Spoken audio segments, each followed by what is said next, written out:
ನಮಸ್ಕಾರ ರೀ ಎಲ್ಲ ಕರ್ನಾಟಕನ ಹೋಳಿ ಹುಣ್ಣಿ ಪ್ರಯುಕ್ತ ಓಣ್ಯಾಗ ಅಡುಗೆ ಮಾಡಿದ್ದೀವಿ ರೀ ನೋಡ್ರಿ.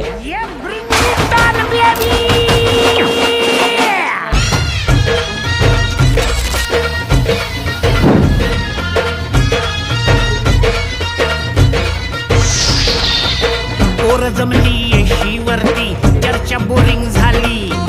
कलर भावड्या पार्टीला हमंग पारावरती आली.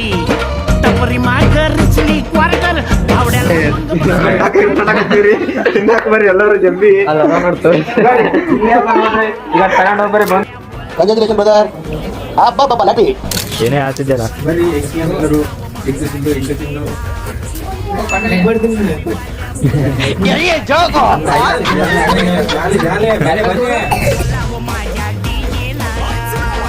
ಇವತ್ತಿನ ಬ್ಲಾಗ್ ಇಲ್ಲಿಗೆ ಮುಗಿಸ್ತೀನಿ ರೀ. ಮತ್ತು ಮುಂದಿನ ಬ್ಲಾಗ್ನ ಸಿಗೋ ಮತ್ತು ರೀ ಬ್ಲಾಗ್ ಇಷ್ಟ ಆಗಿರೋ ಲೈಕ್ ಶೇರ್ ಸಬ್ಸ್ಕ್ರೈಬ್ ಮಾಡಿರಿ.